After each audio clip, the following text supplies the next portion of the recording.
You found some great geometric pieces that had really strong architectural shapes that really inspired you. You also saw a lot of things with interesting patina. Yes. And then one of your favorites and kind of your passion is the fusion of different textures and craft. Very important. Yes. Authenticity. Authenticity is everything. Yes. Let's take a look at Daryl's. I'm not really known for a lot of color in my design, and so I view this as art.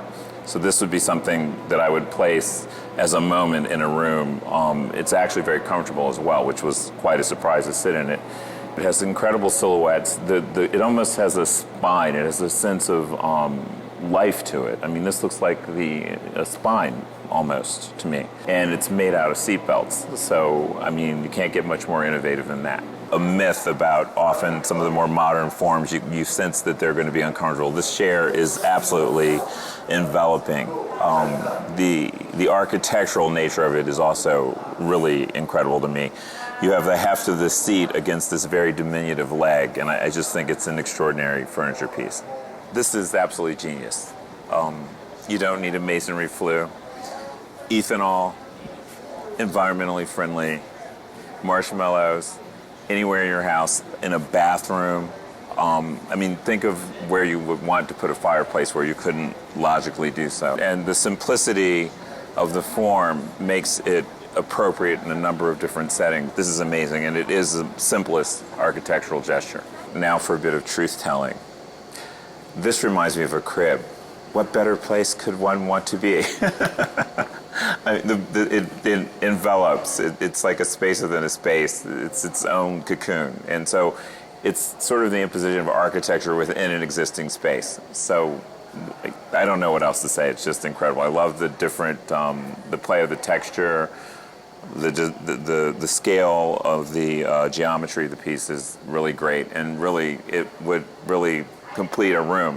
One of the things I'm seeing a lot of in this market is credible hand on furniture that is not old, but there is this genuine sense of authenticity about it.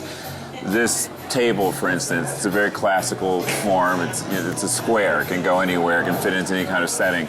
Bluestone top, which is very tactile. It has a great feeling to it. It's almost leathery in its hand. And then you've got this driftwood natural counterpoint. So these two pieces, things are kind of counterbalancing each other. So it's a great form. This piece is really appealing to me because it's a hybrid of everything I've talked about during the course of my visit here at Market. It has a utility foremost, which, you know, all furniture should have. This is very simple.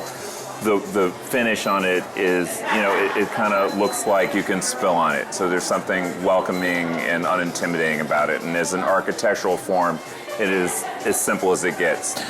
Trunks have a very innate appeal to me because they hide things, and I'm very prone to spare environments. Trunks are highly useful. They can be used as coffee tables, foot of the bed.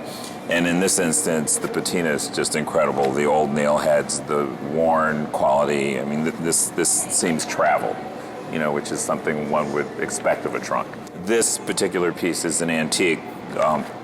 Thus, it has an authentic hand to it. It has traveled, and that is perhaps what was most appealing about it to me. There are many things that I love about this lamp. Foremost, that my dear friend Mary McDonald is the one who designed it. I love that someone's finally walked out on a limb and gone with an unlacquered varnish. What this does is, as it's handled over time, it takes on more sense of wear and patina and age. And often in my work, I'll actually take shiny brass things and have them oxidize so that they can take on this finish. This speaks to me on so many different levels, but foremost, the genuineness, once again, of the hand. This is a forged metal that suggests rust without all the complications that true rust bring. The architecture is genius, and it's just, and then you've got the interaction between the wood and the metal. So it's a mixed medium, and I find it highly credible and beautiful, and I think it would integrate into a multitude of settings. These are antique rugs that have been sheared, dyed, and repurposed in effect, woven together by hand. They have such an incredible tactile quality about them. They're almost like art pieces to me. Once again, I'm so overcome and delighted with so much of what I'm seeing here at Market. I'm a person that's very, very prone to texture and the play of materials opposite one another. I think it's a great way that's not so literal to give gravity and contrast to a space. So here you've got this dark, slick mahogany surface, and then you've got this lovely texture here. It's almost like a marquetry or a wood flooring, driftwood, against the heavily woven sisal. This is great. All of this together is something that is very natural to my design. Okay, so first of all, marshmallows in the bathroom. Why not? This is like an amazing concept. But that fireplace really was so cool because it represented sort of the best of everything that you didn't have to rely on. I'm a believer in candles. You mentioned Edison. I like candles. I like dim. I'm getting old. We gotta, dim stuff. But the fireplace in any context is a great thing. And in this instance, you don't have to build it. This thing, the guy said to me. Now he said he had attached it himself. The showroom manager. He told me not to play with it too much because he wasn't so certain. But he said that most people could probably actually put this in themselves. That too was appealing. Tell us on your fabulous lamps, what inspired you? Daryl was saying it's so rare to see one that is not finished. So, and yet that shade was so glam and modern. It was fun to see them combined. Well, yes. The lamps were inspired by a vintage piece that has a patina on it, and you can see that being brass, you can see little hand marks and things on it. So I wanted it to have that feeling that it ages over time, so it appears vintage. I actually took it from a piece in a client's house that has the red shade, which is kind of, that's how we did it. So I thought that was glamorous. Of course, we offered it with other shades that are more practical, but... But again, that's what great design is all about. You see one thing, it inspires you, you reinterpret it, you put it on something else, you put it somewhere else where someone else will then see it, and then they'll reinterpret it, and it's just a constant dialogue, really, through everything.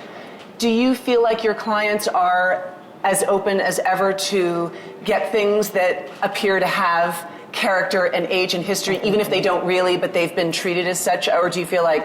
Oh, no, mine do. Yeah, I think mine prefer it. Yeah. Definitely. Absolutely. They don't go for broken, but we're getting there. That's the next step. That's what happens on a bad installation. It's supposed to be broken. And, oh, it's like that. You didn't know that? That was on purpose. No. You paid a lot of money for that. Patina. Also, Daryl, and we all mentioned there were some pieces that we saw that while they were very accessible in their price points, their shapes they sort of stood on their own. They were like pieces of art. Like I loved that geometric chair that we started it off with that was so fabulous. Here's what I loved. There was such simplicity of line, and then there's a distinction between contemporary and modern for my purposes and definitionally as well. Sleek, clean, these things are going to last. Like a blue that I'm prone to nothing but, a blazer. And then you embellish with things a little more fanciful or whimsical because they can go away. But I saw really clean lines. And so when I say classic, I'm not just talking about an antique form. I'm talking about modern form. So everything I saw was just so simple. There wasn't this gratuitous embellishment. There wasn't a need. And that's appropriate to the time. I don't think we're living in a moment of garish ornamentation anymore. And I love that anyway because that's my instinct.